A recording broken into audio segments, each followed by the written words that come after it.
पढ़ने वाले हैं linear programming problem, in short इसको एलपीपी बोलते हैं। क्या है लीनियर प्रोग्रामिंग प्रॉब्लम, चलो यहां पर हम सामने डिस्कस करेंगे। ठीक है, तो सबसे पहले एलपीपी समझने के लिए अब सबका ध्यान सामने और ध्यान से सुनना। सारी टर्मिनोलॉजी जो मैं बताऊंगा उनसे एमसीक्यू बनेगा एक आध मार्क्स का। ठीक है, तो इसलिए ध्यान से सुनना। एलपीपी जो प्रॉब्लम है उसको समझाने के लिए यहां हम एग्जांपल लेते हैं। तो एग्जांपल क्या लिखा हुआ है, a furniture dealer deals in only two items, tables and chairs. तो एक फर्नीचर डीलर है, वो दो टाइप के आइटम से डील करता है, टेबल और चेयर्स से। ठीक है, ही हैज 50,000 टू इन्वेस्ट, तो उसके पास 50,000 रुपए है इन्वेस्ट करने के लिए। And has a storage space of at most 60 pieces. इसका क्या मतलब हुआ कि उसके पास लिमिटेड स्पेस है, वो टोटल 60 पीसेस ही स्टोर कर सकता है। ठीक है, अ table cost ₹2500 and a chair cost ₹500। तो एक टेबल की जो उसको कॉस्टिंग पड़ती है वो 2500 रुपए, और एक चेयर की कॉस्टिंग उसको 500 रुपए पड़ती है। यहां तक की situation clear. He estimates that from the sale of one table he can make a profit of ₹250। तो अगर वो एक टेबल सेल करता है तो उसको 250 रुपए का प्रॉफिट होगा।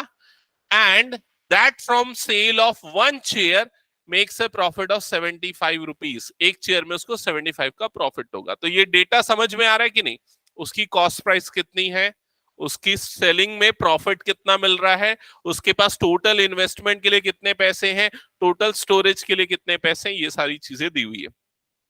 He wants to know how many tables and chairs he should buy from the available money so as to maximize his total profit, assuming that he can sell all the items or he buys। मतलब आपको ये पता लगाना है कि वो इन पैसों से कितनी टेबल खरीदे और कितनी चेयर खरीदे जिससे उसका प्रॉफिट मैक्सिमम हो जाए। समझ में आया पूरी सिचुएशन। वो मैक्सिमम कितना खरीद सकता है, 60 पीसेस खरीद सकता है। तो पूरे 60 पीसेस वो टेबल के खरीद सकता है क्या, क्योंकि उसका प्रॉफिट कितना है टेबल में 250 रुपए, मतलब उसमें ज्यादा है। तो क्या पूरे 60 टेबल्स खरीद सकता है वो, बताओ। एक टेबल कितने का पड़ रहा है उसको, 2500 का, और वो 60 टेबल अगर खरीदने जाएगा तो उसकी कॉस्टिंग कितनी हो जाएगी, इस अमाउंट को एक्सीड कर जाएगी जो उसके पास अवेलेबल अमाउंट है। समझ में आया कि नहीं ये चीज। तो सारे कंडीशंस हमको देखने पड़ेंगे कि जो अमाउंट उसके पास है उतने अमाउंट के अंदर खरीद ले, जितना स्पेस है उतने स्पेस को यूटिलाइज कर ले या उसके अंदर आ जाए, और उसका प्रॉफिट भी मैक्सिमम हो जाए। समझ में आया ये चीज। इस तरह के प्रॉब्लम्स को बोलते हैं ऑप्टिमाइजेशन प्रॉब्लम। ऑप्टिमाइज करना मतलब आपको ऐसी वैल्यू फाइंड आउट करना होता है जो कि बेस्ट सूटेबल वैल्यू हो। मतलब इतने नंबर ऑफ चेयर खरीदे और इतने नंबर ऑफ टेबल खरीदेगा तो उसका प्रॉफिट मैक्सिमम होगा। ऐसे प्रॉब्लम्स को बोला जाता है ऑप्टिमाइजेशन प्रॉब्लम। क्या ये समझ में आया इस एग्जांपल के थ्रू। ठीक है, इसी एग्जाम्पल को ध्यान में रखना, आगे हम इसी एग्जाम्पल को यूज करते हुए सारी डिटेल्स और समझेंगे। अब देखो आगे कुछ टर्मिनोलॉजी देखते हैं। Such type of problem which seek to maximize or minimize the profit or the cost in general is called optimization problem। जैसे मैं बोल रहा था, तो इस केस में आपको मैक्सिमाइज करना था प्रॉफिट। हो सकता है कुछ केसेस में आपको मिनिमाइज करना पड़े कुछ चीजें। अगर आप प्रोडक्शन कर रहे हैं तो प्रोडक्शन का कॉस्ट मिनिमाइज करना आपका ऑप्टिमाइजेशन प्रॉब्लम हो जाएगा। समझ में आया ये चीज। तो जरूरी नहीं है हर बार मैक्सिमाइज करना ऑप्टिमाइजेशन हो, मिनिमाइज करना भी ऑप्टिमाइजेशन प्रॉब्लम का पार्ट हो सकता है। आगे बढ़ते क्या लिखा हुआ है, optimization problem, a problem which seeks to maximize और minimize a linear function of two variable X and Y. तो यहां पर जो ऑप्टिमाइजेशन प्रॉब्लम आप फेस करोगे ये लीनियर फंक्शन होगा, मतलब आपको एक फंक्शन की वैल्यू को ऑप्टिमाइज करना होगा। जैसे कि हमारे जो एग्जांपल था उस समय फंक्शन क्या होगा, प्रॉफिट एक फंक्शन होगा, क्योंकि हमको प्रॉफिट को मैक्सिमाइज करना है। समझ में आया ये चीज। और प्रॉफिट डिपेंड करेगा एक्स और वाई की वैल्यू के ऊपर। तो एक्स और वाई उस केस में क्या होगा, नंबर ऑफ टेबल और नंबर ऑफ चेयर। समझ में है, जो हमारे पास अननोन है। ठीक है, तो आप एक्स और वाई की कौन सी वैल्यू निकालोगे कि आपका प्रॉफिट मैक्सिमम हो, ये आपका ऑब्जेक्टिव हो जाएगा। समझ में आया ये चीज। फिर उसके बाद ये सारी चीजें, तो ये जो चीजें मैंने ग्रीन कलर से हाईलाइट करके रखी है ना, इसके 1 मार्क के एमसीक्यू में आते थ्योरेटिकल टाइप के क्वेश्चंस, इसलिए मैंने इनको हाईलाइट किया, डेफिनेशन क्लियर होनी चाहिए, ठीक है। ओके, फिर उसके बाद आते हैं ओवर राइडिंग कंडीशन या फिर कंस्ट्रेंट, तो इनकी भी मीनिंग समझना, 1 मार्क के एमसीक्यू में पूछता है। ओवर राइडिंग कंडीशन या कंस्ट्रेंट क्या है, तो कंस्ट्रेंट है कि उसके पास लिमिटेड स्पेस है, वो 60 टेबल या चेयर ही स्टोर कर सकता है, और क्या कंस्ट्रेंट है कि उसके पास अमाउंट लिमिटेड है, वो 50,000 ही इन्वेस्ट कर सकता है। तो ये दोनों कंडीशन को कंस्ट्रेंट या ओवर राइडिंग कंडीशंस बोलेंगे। क्लियर ये चीज। फिर आते हैं ऑब्जेक्टिव फंक्शन। तो ऑब्जेक्टिव फंक्शन, तो हमारा ऑब्जेक्टिव क्या था इन प्रॉब्लम्स को सॉल्व करने का, मैक्सिमम प्रॉफिट अटेन करना, तो उस फंक्शन को बोलते हैं ऑब्जेक्टिव फंक्शन। तो प्रॉफिट को हम एक फंक्शन के फॉर्म में लिखेंगे।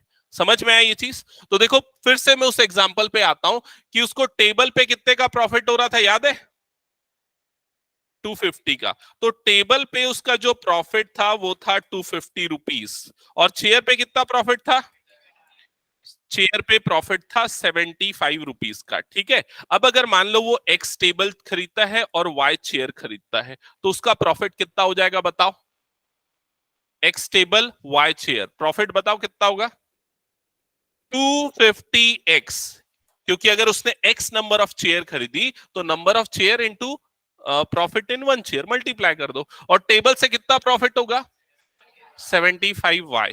मैं उल्टा बोल दिया, समझ गए ना, लेकिन प्रोसेस क्या है, ठीक है। तो ये टोटल प्रॉफिट होगा। तो ये जो प्रॉफिट का जो फंक्शन बना, इसी को बोलते हैं ऑब्जेक्टिव फंक्शन, जो कि किसका फंक्शन होगा, एक्स और वाई का फंक्शन होगा। यहाँ ए और बी जो होंगे कांस्टेंट होंगे, जैसे कि यहाँ है, और ऑब्जेक्टिव फंक्शन को जेड से रिप्रेजेंट करते हैं, तो ये उसका स्टैंडर्ड फॉर्म होगा, Z is equal to A X plus B Y. समझ गए ये चीज, ठीक है। अब आगे बढ़ते हैं नेक्स्ट पॉइंट पे।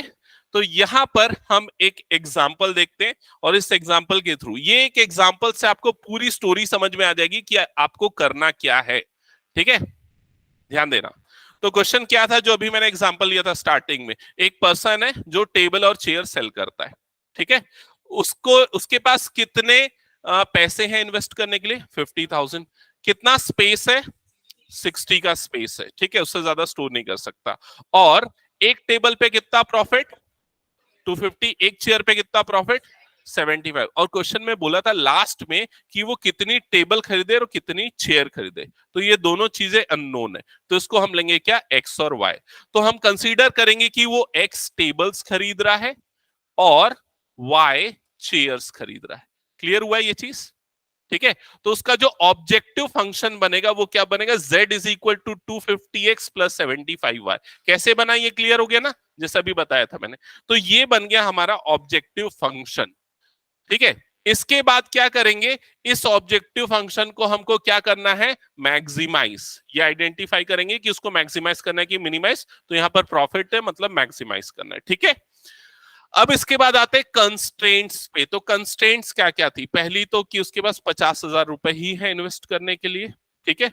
तो एक टेबल की कॉस्ट कितनी पड़ रही थी, कितनी थी बताओ, एक टेबल की कॉस्ट, भूल गए हो तो फिर से आता हूं मैं उस स्लाइड पे। यहां पर देखो, एक टेबल की कॉस्ट उसको कितनी पड़ रही थी, 2500, और एक चेयर की कॉस्ट कितनी थी, 500, ठीक है। तो उसका जो टोटल इन्वेस्टमेंट होगा अगर उसने एक्स चेयर और वाई टेबल खरीदे तो कितना होगा, तो देखो 250x, नहीं 2500 है ना, 2500x प्लस 500y, ये उसका टोटल इन्वेस्टमेंट अमाउंट हो जाएगा। और ये जो अमाउंट है ये 50,000 से एक्सीड नहीं करना चाहिए, it should be less than और इक्वल्स टू कितना हो जाएगा यहाँ पर, 50,000। क्यों, क्योंकि उसके पास इतना ही पैसा इन्वेस्ट करने के लिए, तो या तो इसके बराबर हो या फिर इससे कम हो। समझ में आया ये चीज। अब ये एक लीनियर इनइक्वालिटी है, इसको सिंप्लीफाई करते, सिंप्लीफाई करने के लिए मैं 500 कॉमन निकाल सकता हूं ना यहां से, तो क्या बच जाएगा यहां पर, 5x plus y less than और इक्वल्स टू 50,000, ऐसा ही होगा। अब ये 500 उधर जाके कट जाएगा, तो क्या बचेगा, 5x plus y less than और इक्वल्स टू 100 बचेगा। समझ में आई ये चीज, ये बन गया आपका फर्स्ट कंस्ट्रेंट, जो कि यहाँ पर आपको दिख रहा है। तो समझ में आया ये कैसे आया? ठीक है। सेकेंड कंडीशन क्या थी? उसके पास स्टोरेज स्पेस कितना है? लिमिटेड है, 60 है। मतलब x प्लस वाई जो टोटल काउंट होगा वो क्या होना चाहिए? लेस देन और इक्वल्स टू 60। समझ में? तो ये बन गया आपका सेकेंड कंस्ट्रेंट। क्लियर ये चीज? और थर्ड और फोर्थ कंस्ट्रेंट ऐसा क्यों लिखा है?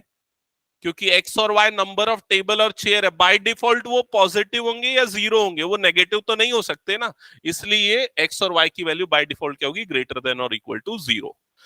तो ये पूरा प्रोसेस जो है ये फर्स्ट स्टेप होता है, इसको बोलते हैं मैथमेटिकल मॉडलिंग। ठीक है। जो भी आपकी कंडीशन या क्वेश्चन में स्टेटमेंट्स दिए होंगे, वर्ड प्रॉब्लम्स दिया होगा, पहले आपको उसमें से ऑब्जेक्टिव फंक्शन बनाना पड़ेगा, आपको उसमें से कंस्ट्रेंट्स बनाने पड़ेंगे, आपको एक्स और वाई की वैल्यू अज्यूम करनी पड़ेगी। समझ में आया ये चीज? ये स्टेप 1 होगा। कोर मैथ्स के बच्चों के में स्टेप 1 नहीं है। ठीक है। कोर मैथ्स के बच्चों के में यहां से स्टार्ट होता है प्रॉब्लम, सीधा वो दे देगा मैक्सिमाइज दिस और ये कंस्ट्रेंट दे देगा। लेकिन अप्लाइड मैथ्स वाले बच्चों को वर्ड प्रॉब्लम भी देगा और आपको ये पूरा बनाना पड़ेगा। समझ में आ गया ये चीज? ठीक है। अब स्टेप नंबर 2 आते हैं। स्टेप नंबर 2, अगर आपने चलो ये सारी चीजें कर ली, आपने ये सारा कंस्ट्रेंट ऑब्जेक्टिव फंक्शन सब बना लिया, इसके बाद सॉल्यूशन कैसे मिलेगा?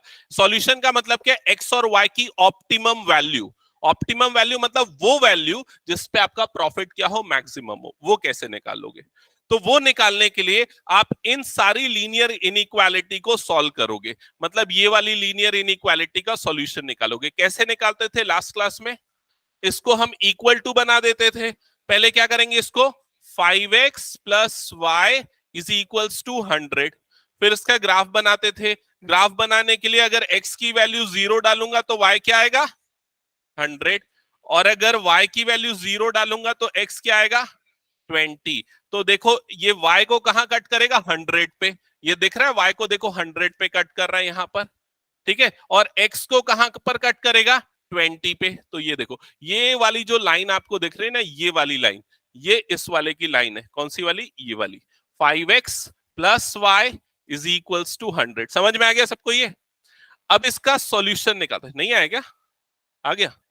अब इसका सॉल्यूशन निकालते, तो इस तरफ होगा या उस तरफ होगा? कैसे सॉल्यूशन निकालते थे? 0 0 को पुट करते थे, तो 0 0 रखेंगे तो क्या हो जाएगा? 0 0 लेस देन 100। ट्रू हुआ, मतलब इस तरफ आने वाला है। क्लियर हुआ ये चीज? अब इसके बाद हम सेकेंड वाली इनइक्वालिटी पे आते हैं, ये वाली इनइक्वालिटी।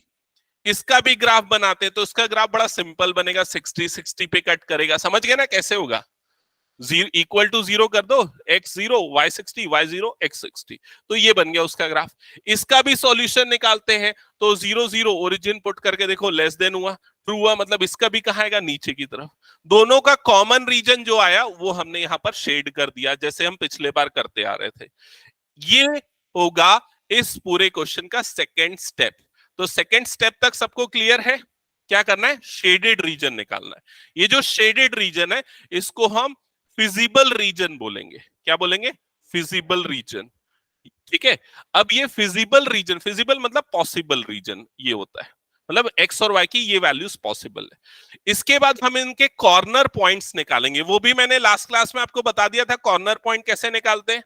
ये वाला कॉर्नर पॉइंट क्या होगा? 0 0। ये क्या होगा? 20 0। ये क्या होगा? 0 60। ये 10 50 कैसे निकला? करेक्ट, ये दोनों लाइन को सॉल्व करने से हमको जो एक्स और वाई की वैल्यू मिलेगी वो ये वाला कॉर्नर पॉइंट होगा। तो ये स्टेप नंबर 2 सबको क्लियर हो गया। अब आते हैं स्टेप नंबर 3 पे। तो जो फाइनल स्टेप है वो क्या रहेगा? ध्यान देना। अब आप एक टेबल बनाओगे, इस टेबल में ना ये कॉर्नर पॉइंट्स लिखाए रहेंगे। तो पहला कॉर्नर पॉइंट 0 0, फिर 0 60 10 50 और 20 0। कॉर्नर पॉइंट एक कॉलम। क्लियर ये चीज? सेकेंड कॉलम में रहेगा ऑब्जेक्टिव फंक्शन। तो क्या था हमारा objective function? z is equals to 250x plus 75y, ये था ऑब्जेक्टिव फंक्शन। यहां पर x और y की वैल्यू पुट करेंगे, तो जब 0 0 रखेंगे x और y की जगह पे, तो z की वैल्यू कितनी आ जाएगी? 0। जब x की जगह पे 0 और y की जगह पे 50 रखोगे तो ये 0 हो गया, और यहां जब 50 आएगा तो ये ओवरऑल कितना हो जाएगा? 4500। समझ में आई ये चीज? ऐसे करके हमने सारे कॉर्नर पॉइंट की वैल्यू रखी, और हमको z की अलग अलग वैल्यू मिली। क्लियर हुआ ये चीज? अब z की सबसे ज्यादा वैल्यू कहां मिली है? यहां पर मिल रही है, इस जगह पे, ठीक है। और ये कब मिल रही है? जब x की वैल्यू कितनी है 10 और y की वैल्यू कितनी है 50। मतलब x 10 और y 50 पे आपको z मैक्सिमम मिलेगा। z क्या है? प्रॉफिट। तो प्रॉफिट कब मैक्सिमम मिलेगा? जब x क्या होगा 10। x क्या है? Number of table. और y क्या है? Number of chairs. तो अगर आप 10 चेयर और 50, नहीं उल्टा बोल रहा हूं, 10 टेबल और 50 चेयर बाय करोगे तो आपका प्रॉफिट क्या होगा? मैक्सिमम होगा। क्लियर हुआ ये चीज? तो ये है इस पूरे चैप्टर की समरी, ठीक है। तो ओवरऑल अगर देखा जाए तो 3 स्टेजेस होते हैं। पहले स्टेज में ये मॉडल बनाना पड़ता है, मैथमेटिकल मॉडल, जिसमें 2 चीजें होती है। एक तो ऑब्जेक्टिव फंक्शन, जिसको या तो मैक्सिमाइज मिनिमाइज करते हैं, दूसरा होता है कंस्ट्रेंट्स। फिर उसके बाद क्या करते हैं? उनका ग्राफ फाइंड आउट करके फिजिबल रीजन निकालते हैं। फिजिबल रीजन के कॉर्नर पॉइंट्स देखते हैं और कॉर्नर पॉइंट्स को पुट करके थर्ड स्टेप में जेड की वैल्यू निकालते हैं। अगर मैक्सिमम बोला है तो जेड की मैक्सिमम वैल्यू से ऑप्टिमम सॉल्यूशन मिलेगा, और अगर मिनिमम बोला है तो जहां पर जेड मिनिमम आ रहा है उससे आपको ऑप्टिमम सॉल्यूशन मिलेगा। क्लियर सबको ये पूरा प्रोसेस? हाँ, क्या चीज? स्टेप 1 ये वाला, ये बनाने का काम ऐसे कोर मैथ्स में है भी नहीं, तो नहीं हुआ तो छोड़ दे, कोई दिक्कत नहीं, ठीक है। वो वर्ड प्रॉब्लम से जैसे हम बनाते थे ना 9th-10th में, उस टाइप की इक्वेशंस बनेंगी, ठीक है। तो अभी मैं स्टेप 1 वाला पार्ट छोड़ के सेकेंड और थर्ड स्टेप पे फोकस करूंगा। और सीबीएसई कोर मैथ्स में टोटल 10 क्वेश्चन है, बस सिर्फ 10 क्वेश्चन, और कुछ भी नहीं है इस पूरे चैप्टर के अंदर। तो वो पूरे 10 क्वेश्चंस आज हम सॉल्व कर लेंगे, और उसके कोर मैथ्स वालों का एलपीपी खत्म हो जाएगा, अप्लाइड मैथ्स का अगली क्लास में खत्म कर दूंगा, ठीक है। स्टार्ट करें। सो फर्स्ट क्वेश्चन यहां सामने आपको दिख रहा है, ध्यान दो। फर्स्ट क्वेश्चन में क्या लिखा हुआ है? Solve the following linear programming problem. LPP का फुल फॉर्म है लीनियर प्रोग्रामिंग प्रॉब्लम। क्यों है मैंने बता दिया था पहले ही, ठीक है। मैक्सिमाइज जेड, तो ये आपका ऑब्जेक्टिव फंक्शन है। Z is equal to this is your objective function, objective function. और यहां पर आपके कंस्ट्रेंट्स हैं, तो कंस्ट्रेंट्स में सबसे फर्स्ट कंस्ट्रेंट क्या है? x plus y less than और इक्वल्स टू 4। और बाकी जो 2 कंस्ट्रेंट्स है, x ग्रेटर देन और equals to 0, y greater than और इक्वल्स टू 0। यश ध्यान देना, इसके बाद आगे का सॉल्यूशन कैसे बनेगा। ओके, ठीक है। अब सबसे पहले इन कंस्ट्रेंट्स का हम ग्राफिकल सॉल्यूशन निकालेंगे, फिजिबल रीजन निकालेंगे, ठीक है। तो वो करने के लिए हम क्या करते थे? एक्स एक्सिस और वाई एक्सिस। तो यहां पर सबसे पहले हम बना देते हैं, ये हो गया हमारा एक्स एक्सिस, ये हो गया हमारा वाई एक्सिस, ठीक है। अब बाय डिफॉल्ट हमको सिर्फ फर्स्ट क्वाड्रेंट लेना है। क्यों लेना है? ये पिछली क्लास में हमने देख लिया, क्योंकि एक्स और वाई दोनों ग्रेटर देन 0 फर्स्ट क्वाड्रेंट में होता है। तो सिर्फ हमको इसका सॉल्यूशन रीजन बनाने पे ध्यान देना है। तो ये क्या है? x plus y is equal to 4 बना देंगे, ठीक है। अब उसके बाद पॉइंट्स निकाल लो, x और y। तो जब x 0 रहेगा तो y की वैल्यू क्या आ जाएगी? 4। जब y 0 रहेगा तो x की वैल्यू क्या आ जाएगी? 4। मतलब आपको 2 पॉइंट्स मिल गए। पहला पॉइंट ये वाला हो जाएगा, दूसरा पॉइंट ये वाला हो जाएगा। ये वाला पॉइंट है 4,0 और ये वाला पॉइंट है 0,4, ठीक है। अब इन दोनों को ज्वाइन करते हुए हमने बना दिया लाइन। ये हो गई हमारी लाइन,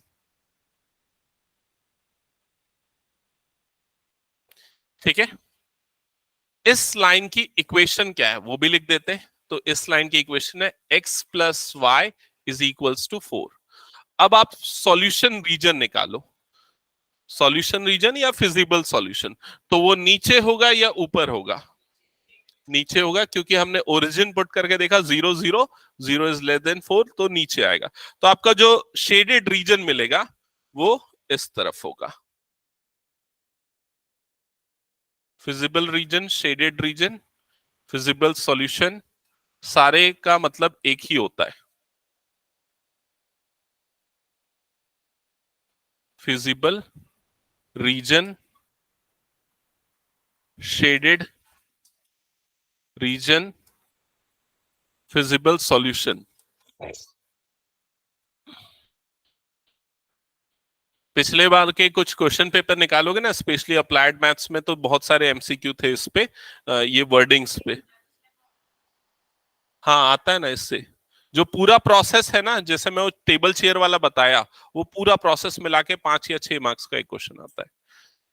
ठीक है, तो ये हो गया। इसके बाद अगला स्टेप हमको क्या करना पड़ता है, कॉर्नर पॉइंट निकालना। तो कॉर्नर पॉइंट निकाल लेते हैं। तो ये वाला कॉर्नर पॉइंट क्या हो जाएगा, 0 0। ये वाला दोनों तो पता है, 4 0 और 0 4। ये हो गया स्टेप 2। स्टेप 1 करने की जरूरत ही नहीं पड़ती। लास्ट में अब हमको क्या करना है, टेबल बनाना है। तो टेबल का जो फर्स्ट कॉलम बनेगा उसमें रहेंगे कॉर्नर पॉइंट्स।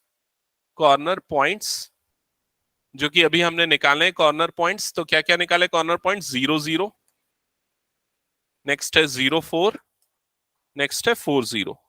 अभी तो कम निकले कॉर्नर पॉइंट्स, कई बार बहुत ज्यादा कॉर्नर पॉइंट्स निकलते हैं, तो हम इनकी मार्किंग कर देते हैं। जैसे कि इसको ओ नाम दे दिया, इसको पॉइंट को ए दे दिया, इसको बी दे दिया, और यहां पर भी लिख देते हैं ओ ए, और ये हो गया बी। उल्टा लिख दिया ना, ये बी होगा ये ए होगा, ये बी और ये ए। ठीक है, ये हो गया। अब यहां पर हम z की वैल्यूज निकालते हैं। तो z मतलब ऑब्जेक्टिव फंक्शन। तो ऑब्जेक्टिव फंक्शन अब लास्ट में यूज होता है। क्या लिखा हुआ था, z is equal to 3x + 4y। ठीक है। हम्म। तो x और y दोनों की जगह 0 रखो, तो z की वैल्यू क्या आ जाएगी, 0।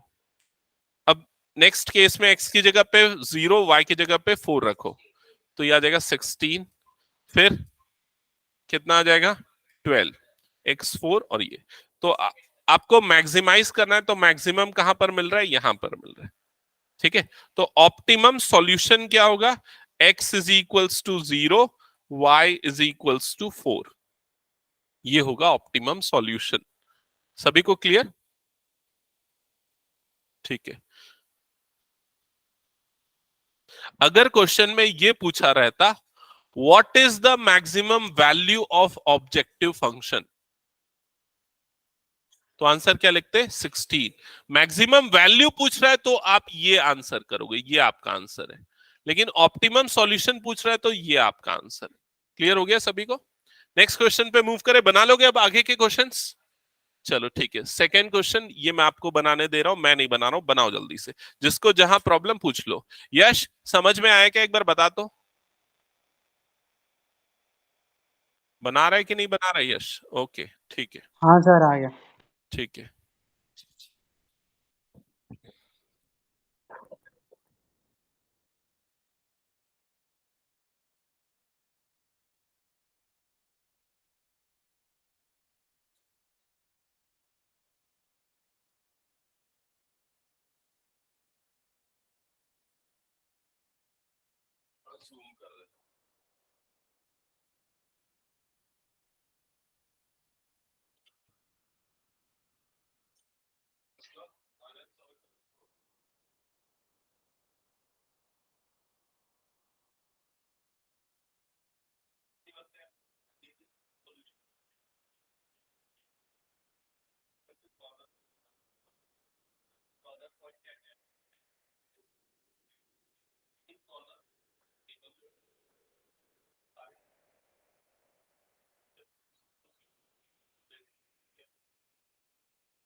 किसी को कहीं कुछ प्रॉब्लम जाएगी पूछ लेना।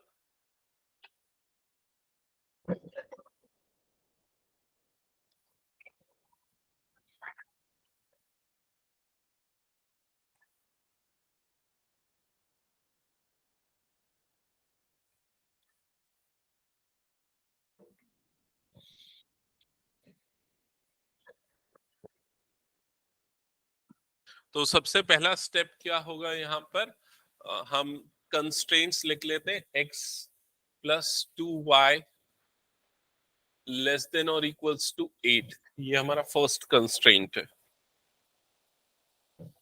ये वाला। इसको पहले हम इक्वेशन में बदलेंगे, तो ये हो जाएगा x plus 2y is equals to 8। बाकी सारे बच्चे तो बना लेंगे। विप्लव, ये हो जाएगा ऐसा सॉल्यूशन? ठीक है।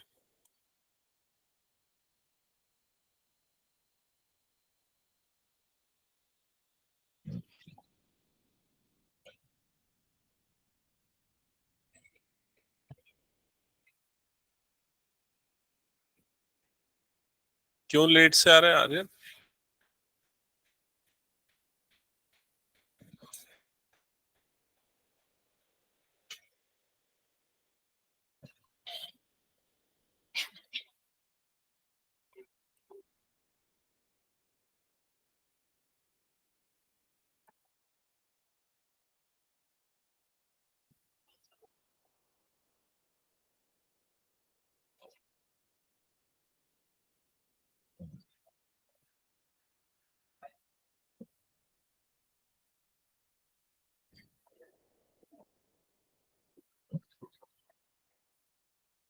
Three x plus 2y less than equals to 12।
Zero four, एक पॉइंट इधर आएगा, नेक्स्ट पॉइंट है 80, वो इधर आएगा।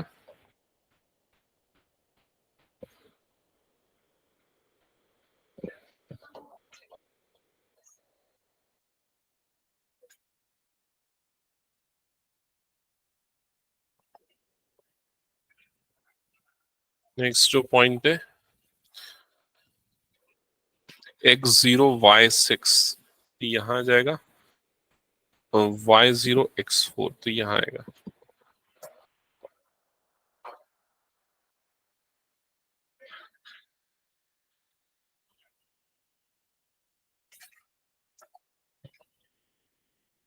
ओके, तो एक बार ग्राफ चेक कर लो। ग्राफ बनाया सबने? ऐसे ही बना ग्राफ? हाँ। अब जो शेडेड रीजन आ रहा है, तो वो दोनों के लिए चेक करना पड़ेगा। तो दोनों के लिए डाउनवर्ड्स आ रहा होगा मेरे ख्याल से। तो ये वाला आपका शेडेड रीजन बन गया होगा, ये।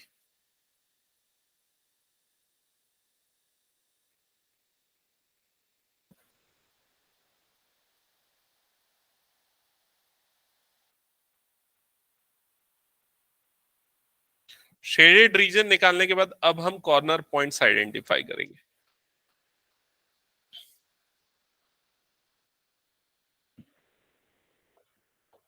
तो एक ये वाला कॉर्नर पॉइंट हो गया 0 0। नेक्स्ट ये वाला कॉर्नर पॉइंट 4 0, बिल्कुल आ सकता है। तीसरा ये वाला कॉर्नर पॉइंट हो गया 0 4। ये वाला कॉर्नर पॉइंट क्या आ रहा है? 2,3। दोनों इक्वेशन को सॉल्व करके निकालोगे। इस वाले पॉइंट को O, इसको A, इसको B, इसको C, ये नाम दे देते। ठीक है, ये सारा हो गया। इसके बाद ये करने के बाद अब हमको लास्ट स्टेप में क्या करना है? टेबल बनाना है। तो अब हम बनाएंगे टेबल। अब टेबल में हम दो कॉलम्स बनाएंगे। जो फर्स्ट कॉलम होगा वो होगा कॉर्नर पॉइंट्स का, तो यहां पर आएंगे कॉर्नर पॉइंट्स, और कॉर्नर पॉइंट्स हमारे पास क्या है, ओ जिसका कोऑर्डिनेट है 0,0, नेक्स्ट है ए जिसका कोऑर्डिनेट है 4,0, नेक्स्ट है बी जिसका कोऑर्डिनेट है 2,3, नेक्स्ट है सी जिसका कोऑर्डिनेट है 0,4, और उसके बाद ऑब्जेक्टिव फंक्शन हमारा z इज इक्वल्स टू, ये क्या लिखा हुआ है, -3x+4y। ये ध्यान देना कि यहां पर आपको ऑब्जेक्टिव फंक्शन को मिनिमाइज करना है, तो आप z की वैल्यू निकालोगे और सबसे मिनिमम वैल्यू पे फोकस करोगे। तो सबसे पहला जब हम पुट करेंगे 0,0, तो z की वैल्यू क्या आएगी, 0। फिर जब 4,0 पुट करोगे तो z की वैल्यू क्या आएगी, -12। फिर 2,3 पुट करोगे तो ये हो जाएगा -6+12, मतलब +6 आएगा क्या, +6। और जब ये पुट करोगे तो क्या आएगा, +16। चेक करो ये वैल्यू आई z की। अब z मिनिमम कब आ रहा है, यहां पर मिनिमम आ रहा है, ठीक है, ये है मिनिमम वैल्यू z की। और ये z की मिनिमम वैल्यू कब आएगी, जब x इज इक्वल्स टू 4 होगा और y इज इक्वल्स टू 0 होगा। तो ये हो जाएंगे आपके ऑप्टिमम सॉल्यूशन। समझ में आ गया सबको क्या करना है, ठीक है। जिनका हो गया वो नेक्स्ट क्वेश्चन स्टार्ट कर देना, जिनका नहीं हुआ वो मुझसे पूछ लेना। नेक्स्ट क्वेश्चन के लिए मैं स्लाइड चेंज कर रहा हूं, पहले क्वेश्चन नोट डाउन कर लो सारे बच्चे। ये है क्वेश्चन, नोट डाउन करो। ऑब्जेक्टिव फंक्शन क्या है, यहां पर मैक्सिमाइज करना है, z is equal to this. Constraints, ये फर्स्ट कंस्ट्रेंट, ये सेकंड कंस्ट्रेंट, और ये डिफॉल्ट कंस्ट्रेंट जो x और y दोनों ग्रेटर देन 0, मतलब फर्स्ट क्वाड्रेंट वाला, ठीक है।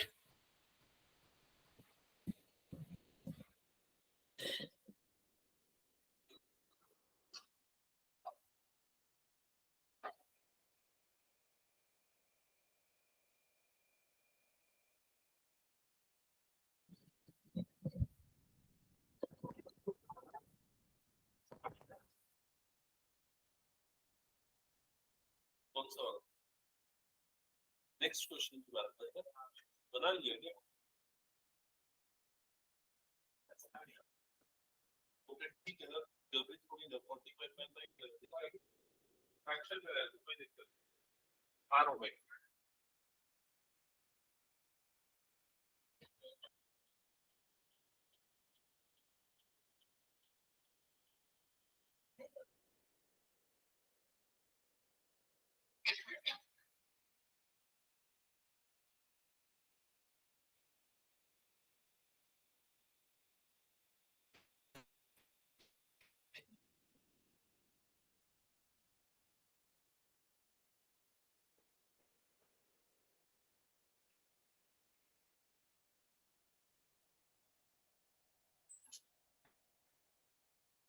कल टाइमिंग में थोड़ा सा चेंज करें, फर्स्ट हाफ में रखते हैं क्लासेस, है ना, 11 से 12, 12 से 11 से 12 केमिस्ट्री, 12 से फिजिक्स, ठीक है ना। हाँ, जो भी चेंजेस हो बताओ, ठीक है, उसमें डाल देंगे। याद रखना, आर्यन कहाँ गया, आर्यन याद रखना टाइमिंग चेंज हुई है।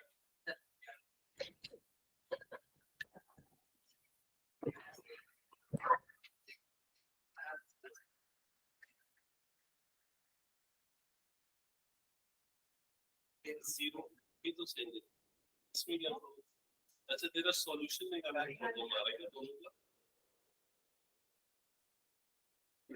कैलकुलेटर्स निकाल दें।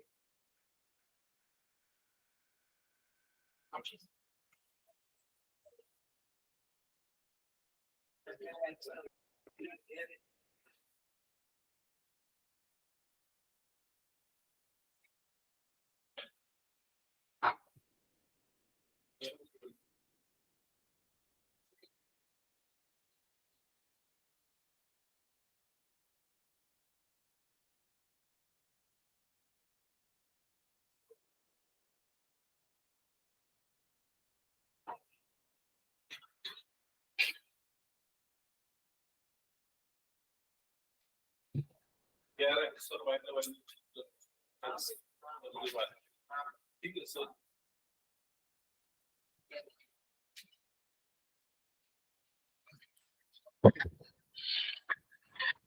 अच्छा, किसी को कुछ प्रॉब्लम तो एक्स और वाई का वैल्यू फ्रैक्शन में आ रहा है सॉल्व करने के बाद कॉर्नर पॉइंट में।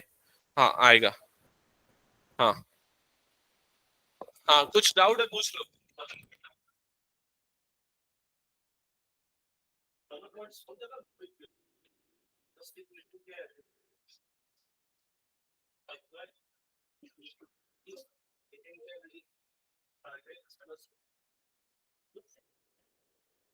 एलिमिनेशन मेथड हम पढ़ते थे, कैसे कैसे करते थे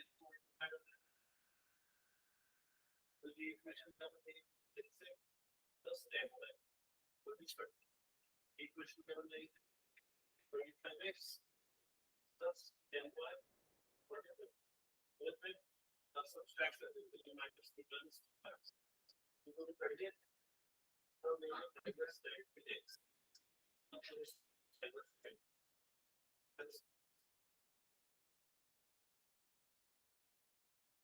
इसकी वैल्यू तो दोनों में 60 प्लस 1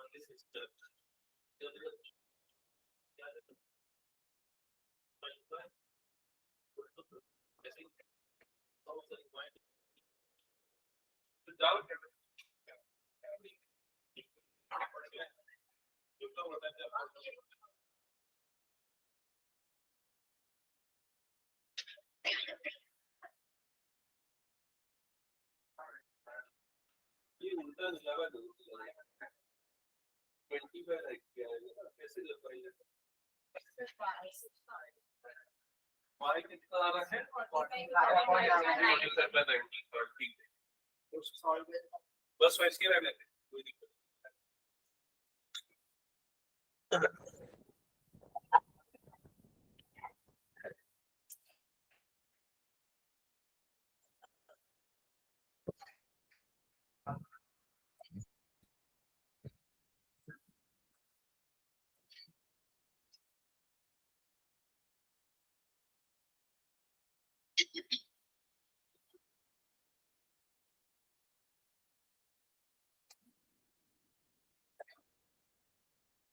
ऐसा बन रहा है कॉर्नर पॉइंट, मतलब एग्जैक्टली ऐसा भले ही ना बन रहा हो लेकिन टोटल ऐसा बाउंडेड रीजन मिल रहा होगा। ठीक है, हाँ बोल यश क्या डाउट है। तो ऐसे ही बन रहा है। ठीक है गुड।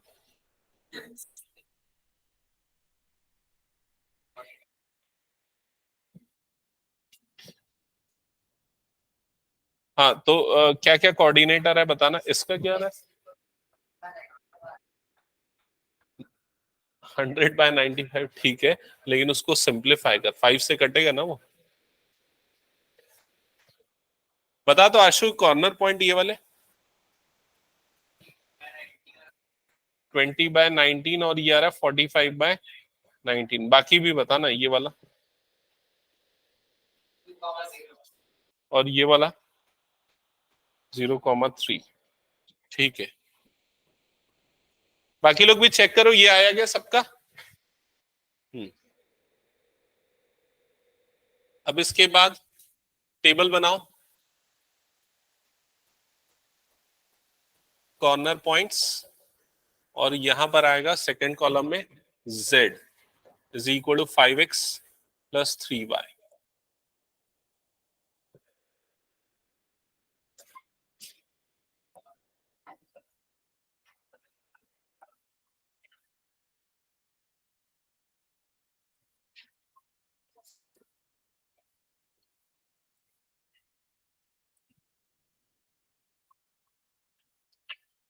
चलो z की वैल्यू सब में निकाल के बताओ क्या क्या आ रही है। सबसे पहले वाले में तो z 0 आएगा, सेकंड वाले में 10 और फोर्थ वाले में पूछ रहा हूँ 9। हाँ इसमें कितना आएगा 60/19 प्लस 135/19 कितना हो जाएगा 195/19 आएगा ना।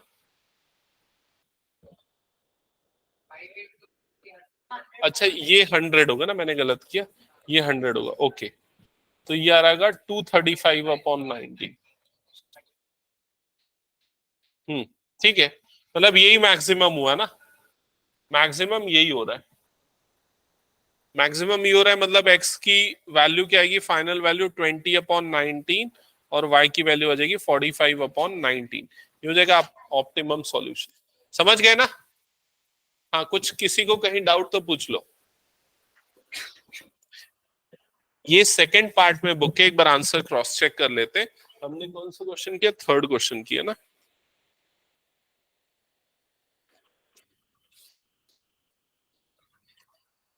हाँ यही है आंसर। ठीक है, हटा दूं, हो गया सबका?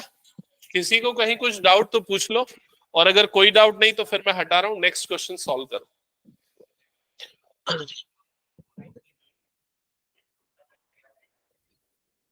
हटा दो ना। अब ऐसा लग रहा होगा सारे क्वेश्चन तो एक जैसे ही बनने वाले हैं, लेकिन आगे चल के कुछ ना कुछ चेंजेस और ट्विस्ट मिलेगा, तो वो खुद से फेस करो तो अच्छा है। ठीक है, तो चलो इस क्वेश्चन को बनाओ।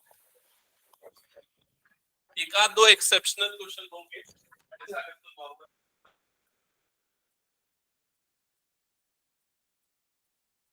पिछला क्वेश्चन बना था तो वो शेडेड रीजन से तो समझ में आएगी क्या कैसे है वो शेडेड रीजन।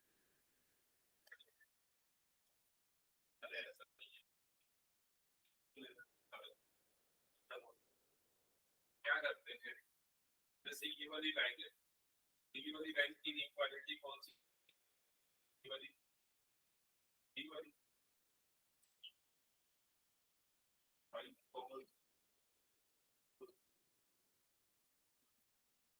हाँ ये फर्स्ट वाला है ना।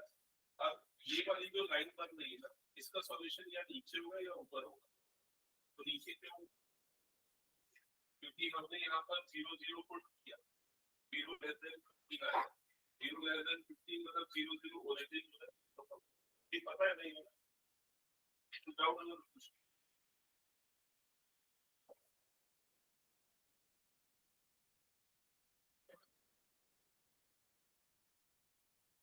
क्या मतलब इसका बाहर जा रहा है इसके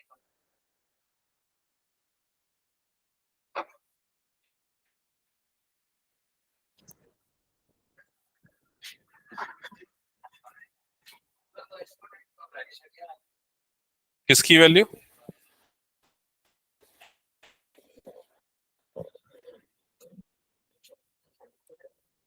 हाँ y की वैल्यू जो कॉमन पॉइंट के लिए क्या रहे, y की वैल्यू 1/2। ओके चलो एक मिनट देखते हैं। सॉल्यूशन स्टार्ट किया होगा आप लोगों ने, तो सबसे फर्स्ट आपको ये ध्यान में रखना है कि आपको मिनिमाइज करना है इस ऑब्जेक्टिव फंक्शन।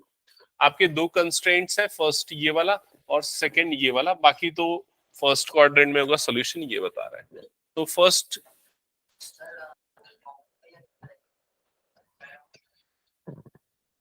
सेकेंड इनइक्वालिटी है को इक्वेशन में बदलेंगे, x plus y is equals to 2। ठीक है, चलो एक मिनट देख लेते हैं, डिस्कस कर लेते हैं, बाकी बच्चों को भी बनाने दो।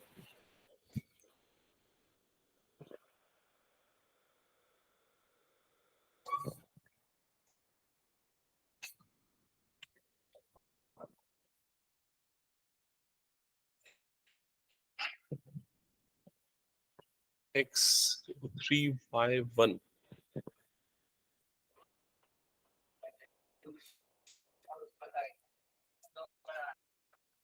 x plus 3y is equals to 3 और इसका है x plus y is equals to 2। और ये वाले पॉइंट का कोऑर्डिनेट निकाला गया, क्या रहा इसका 3/2 कॉमा 1/2। तो एक बार चेक कर लो सारे बच्चे, ये ग्राफ तो बना लोगे बड़ी आसानी से, फिर उसके बाद ये कॉमन पॉइंट भी दोनों इक्वेशन को सॉल्व करके निकाल लिया होगा।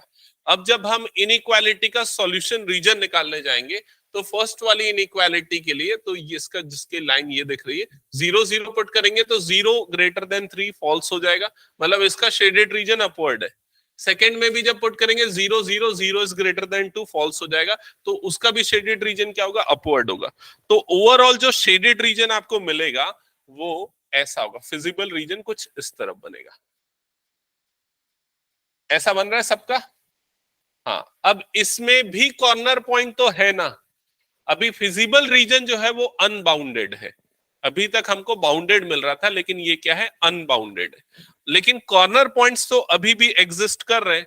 कॉर्नर पॉइंट कौन कौन से, एक तो ये होगा, दूसरा ये होगा और तीसरा ये होगा। ये तीनों कॉर्नर पॉइंट निकाल लो। तो ये हमने ऑलरेडी निकाल रखा था, ये वाला कॉर्नर पॉइंट क्या, 3/2 1/2। ये वाला कॉर्नर पॉइंट कितना है, 0,2। और ये वाला कॉर्नर पॉइंट कितना है, 3,0। ये मिल गए कॉर्नर पॉइंट। यहां तक सबको क्लियर हो गया? ठीक है। अब इसके बाद का प्रोसेस थोड़ा सा कंफ्यूजिंग है, तो इसलिए ध्यान से सुनना। इसके बाद हम क्या करते थे, वो एक टेबल बनाते थे। तो यहां पर भी पहले टेबल बना लेते हैं, जिसमें पहला कॉलम रहेगा कॉर्नर पॉइंट का और दूसरा कॉलम रहेगा जेड का। ठीक है, z इज इक्वल टू यहाँ पर क्या है, 3x प्लस 5y। ठीक है, तो कॉर्नर पॉइंट यहां पर लिख देते हैं हम। सबसे फर्स्ट कॉर्नर पॉइंट है 0 2, सेकेंड वाला कॉर्नर पॉइंट है 3/2 1/2, नेक्स्ट है 3,0। सभी पे z की वैल्यू निकालो। तो सबसे फर्स्ट वाले पे z की वैल्यू कितनी आ जाएगी, 10। ये आ गया 10। सेकेंड वाले पे z की वैल्यू कितनी आ जाएगी, 9/2 प्लस 5/2, मतलब 14/2, जो कि कितना आएगा, 7। फिर इस पे पुट करो तो क्या रहा है, 9। यहां तक समझ गए सभी? नहीं, रुक जा। हो सकता है कि मिनिमम निकल गया, या हो सकता है नहीं निकला, दोनों पॉसिबिलिटी हो सकती है। लेकिन अभी तक जो हमको मिनिमम दिख रहा है, उसके हिसाब से मिनिमम क्या है, 7 है। z की मिनिमम वैल्यू क्या है, 7 है। अब हम आगे बढ़ेंगे और ये चेक करने की कोशिश करेंगे कि ऑब्जेक्टिव फंक्शन क्या 7 से भी छोटा हो सकता है या नहीं। जो मैं बोला समझ में आया? ऑब्जेक्टिव फंक्शन 7 से छोटा हो सकता है या नहीं, चेक करेंगे। ऑब्जेक्टिव फंक्शन को हम किससे डिफाइन करते हैं, z से। तो अब हम z लेस देन 7 ये चेक करते हैं। ठीक है, z लेस देन 7, तो z क्या है, z की वैल्यू क्या है, 3x प्लस 5y। तो 3x plus 5y less than 7 ये चेक करते हैं। समझ में आया ये चीज? अब 3x plus 5y less than 7 का जो शेडेड रीजन है वो कौन सा है, वो निकालेंगे। ये भी इनइक्वालिटी है ना। ठीक है, अब इसका शेडेड रीजन निकालने के लिए हम क्या करते हैं, 3x plus 5y is equal to क्या कर देंगे, 7। ठीक है, अब इसके बाद इसका ग्राफ प्लॉट करेंगे। तो इसके लिए पॉइंट निकालने पड़ेंगे। एक पॉइंट तो तुमको यहीं पर दिख गया, एक पॉइंट इसका क्या हो जाएगा, 3/2 3/2 होगा। चेक करके देख लो, 3/2 1/2, करेक्ट, 3/2 1/2। क्योंकि जब x की वैल्यू 3/2 डालोगे तो y की वैल्यू 1/2 मिलेगी, यही वाली वैल्यू मिल जाएगी। समझ गए? तो एक पॉइंट तुमको निकालने की जरूरत नहीं, वो तुमको पता है कि यही पॉइंट है। इसके अलावा कोई दूसरा एक पॉइंट निकाल लो, ऐसा पॉइंट निकालो जो कोऑर्डिनेट एक्सिस को कट कर रहा हो। तो क्या निकाले, x को 0 डाल देते, बहुत बढ़िया रहेगा। x इज इक्वल टू 0 डाल देंगे तो क्या हो जाएगा, ये 5y इज इक्वल टू कितना हो जाएगा, 7। तो y इज इक्वल टू कितना हो जाएगा, 7/5 इंटू 2, नीचे में भी इंटू 2 कर दो तो कितना हो जाएगा, 14/10। ऐसे ही हो जाएगा। तो y की वैल्यू कितनी आ जाएगी, 1.4। तो पॉइंट क्या मिल गया, 0,1.4। क्या ये समझ में आया? पॉइंट में अगर नहीं मिल रहा है कुछ तो पॉइंट में ही रख देंगे इसमें। ठीक है, क्योंकि हमको इंटरसेप्टिंग पॉइंट निकालना है। पॉइंट अगर टर्मिनेटिंग पॉइंट है तो चलेगा, लेकिन रिपीटिंग में मत लाना। ठीक है, तो 0,1.4 ये वाला पॉइंट कहां पर आएगा, ये कहां पर आएगा बताओ? y एक्सिस में कहां पर, इसके नीचे, इसके ऊपर, कहां पर? यहां पर आएगा, इस जगह पे आएगा, यहीं पर आएगा ना। क्योंकि ये वाला पॉइंट कितना था, 2 था कि 1 था? इसके नीचे आएगा। तो 0,1 तो ये था ना, तो 0,1 ये था, 0,2 ये था, तो उसके बीच में आएगा ना। तो यहां पर आएगा, तो ये पॉइंट क्या हो जाएगा 0,1.4। क्या ये क्लियर हुआ सभी को? अब इन दोनों को ज्वाइन करते हुए लाइन बनाएंगे, लेकिन ये लाइन जो बनेगी वो डॉटेड बनेगी। क्यों डॉटेड बनेगी? क्योंकि यहां पर हम क्या लिखे हैं, लेस देन 7 लिखे, स्ट्रिक्ट इनइक्वालिटी। क्लियर हुआ यहां तक का प्रोसेस? अब हम इसका सॉल्यूशन निकालेंगे कि ये नीचे रहेगा कि ऊपर रहेगा। तो उसके लिए क्या करेंगे, हम इस इनइक्वालिटी में पॉइंट पुट करके देखेंगे। कौन सा पॉइंट पुट करके देखना चाहोगे? 0 0 0 0 पुट करो तो 0 लेस देन क्या हो गया 7। तो ये डॉटेड लाइन के लिए जो इनइक्वालिटी के लिए जो सॉल्यूशन है वो कहां पर बनेगा? डाउनवर्ड्स। समझ में? तो ये हो गया डाउनवर्ड सॉल्यूशन। अब आप ये देखो कि वो ग्रीन वाला रीजन और ये पिंक वाला रीजन, इनके बीच में कॉमन कुछ है कि नहीं है? क्या कुछ कॉमन है? एक चीज कॉमन है, और वो क्या है? ये वाला एक सिंगल पॉइंट दोनों के लिए क्या है? कॉमन है। समझ में आ रहा है कि नहीं ये चीज? तो ये वाला जो रीजन, ये वाला जो पॉइंट होगा, ये इसका ऑप्टिमम सॉल्यूशन कंसीडर होगा। क्लियर हुआ ये चीज? और इसका मतलब आपका मिनिमम वैल्यू क्या होगा? z का 7, और वो कब आएगा? इस जगह पे आएगा। हाँ, ये ध्यान से सुनो। अब अगर मान लो शेडेड रीजन नीचे नहीं बनता, शेडेड रीजन ऊपर बनता, तो कितने कॉमन पॉइंट होते? इनफाइनाइट कॉमन पॉइंट होते। उस केस में हम इसका ऑप्टिमम सॉल्यूशन नहीं निकाल सकते होते। तब आपका आंसर क्या होता? Minimum value can not be determined या optimum value can not be determined. ये आपका आंसर होता। समझ में आया ना सभी को ये चीज? तो ऐसे केसेस में जब आपका अनबाउंडेड रीजन निकलेगा, तो दो चॉइसेस, दो केसेस हो सकते हैं, या तो सॉल्यूशन मिलेगा या तो नहीं मिलेगा। सॉल्यूशन कब मिलेगा? जब दोनों के शेडेड रीजन अपोजिट तरफ बनेंगे, तो कॉमन पॉइंट सॉल्यूशन होगा। और जब एक ही तरफ बन जाएंगे तो सॉल्यूशन नहीं निकल सकता। क्लियर हो गया सभी को ये चीज? तो यहां पर इसको फर्दर सॉल्व कर लो। ये सारे स्टेप्स आपको शो करने पड़ेंगे। ऐसे एक्सेप्शनल क्वेश्चन बोर्ड वाले पूछते हैं, तो इनको बिल्कुल मिस मत करना, इसके कंसेप्ट ध्यान में रखना। हाँ, वेरी गुड। अगर मान लो मैक्सिमाइज लिखा होता, तो हम यहां पर क्या करते? z greater than 10। क्यों 10? समझ गए ना? क्योंकि z की मैक्सिमम वैल्यू अभी तक हमारे पास क्या आई थी? 10। तो हम z ग्रेटर देन 10 कंडीशन लेते, और उसके बाद फिर शेडेड रीजन निकालते, फिर देखते वो बाउंडेड आ रहा है या अनबाउंडेड आ रहा है।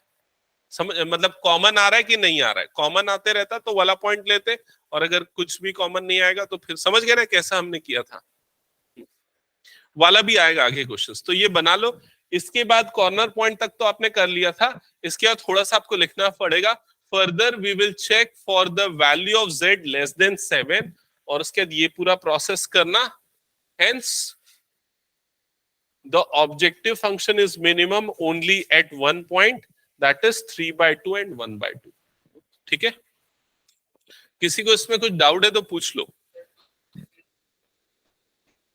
अरे भाई, मैं डिवाइड नहीं करना चाह रहा था, इसलिए मैंने ऐसे कर दिया था। ठीक है? मतलब तू 7 को 5 से डिवाइड करना है तो वैसे कर दे। मैंने क्या किया, नीचे 10 बना दिया, ऊपर 14 बना दिया, ताकि वो पॉइंट में इजी हो जाए। हाँ, क्या पूछना है? Further we will check for minimum value of z। ठीक है? अब इसके बाद ये लिख देना है, इनइक्वालिटी z लेस देन 7, और उसके बाद ये पूरा प्रोसेस लिख देना। ठीक है? और ये पूरा लिखने के बाद एक और लाइन आपको लिखनी पड़ेगी जो मैं बता रहा हूं। ये पूरा लिख लिया सबने? अब इसके बाद ये लिखोगे, inequality inequality 3x plus 5y less than और equals to 7, less than 7, and feasible reason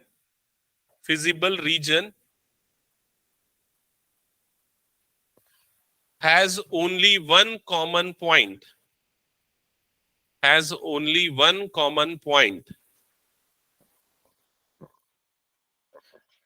that is 3/2 comma 1/2, that is 3/2 comma 1/2, hence the optimum solution is x is equal to 3/2 and y is equals to 1/2.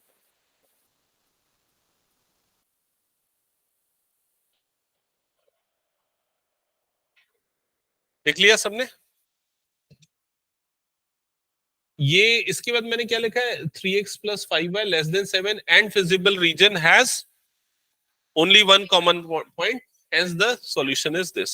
अगर मान लो दोनों एक ही तरफ बनता है तो क्या बोल लिखते हैं आप, infinite common point, hence the solution cannot be determined. ये होता आंसर. ठीक है, हटा दो इसको, हो गया तो okay. Next question number 5 solve करके लाओगे, छुट्टी दे दूं क्या? ठीक है, तो अभी देखो कितने क्वेश्चंस बच गए. एक तो 5 है, मैं अगली क्लास में ना मैं सबकी कॉपी चेक करूंगा पहले. ठीक है, 5, फिर उसके बाद 6 सेम है क्वेश्चन, मिनिमाइज करना है किसी में मैक्सिमाइज करना है, और कोई डिफरेंसेस नहीं है. 7, 8, 9 के लिए कुछ थोड़ा सा डिफरेंस है. क्या लिखा है, show that minimum of z occurs more than 2 point.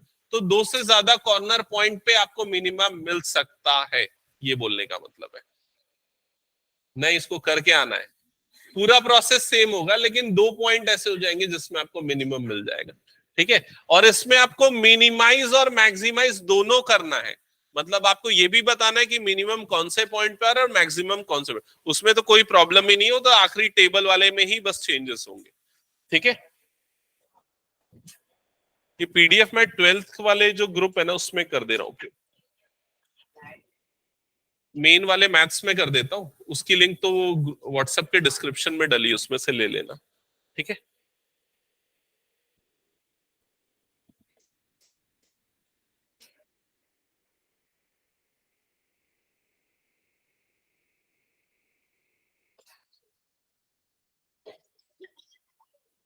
तो नेक्स्ट क्लास में, अपनी नेक्स्ट क्लास सैटरडे को है ना, सैटरडे को तुम लोगों का टेस्ट रखा हूं इसका ना, इनवर्स का, और अप्लाइड वालों का ना हम लोग वर्ड प्रॉब्लम्स करेंगे नेक्स्ट क्लास में. ठीक है, ओके.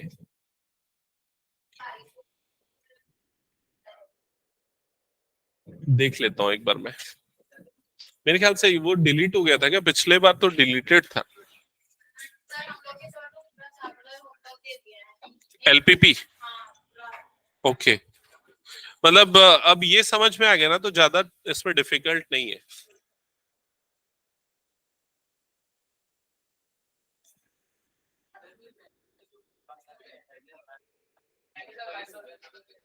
किसका बुक आया? हाँ हाँ हाँ, दे रहा हूँ. उसका पीडीएफ का लिंक मैं भेज दूंगा ना, व्हाट्सएप पे भेज दूंगा. ठीक है यश, क्लास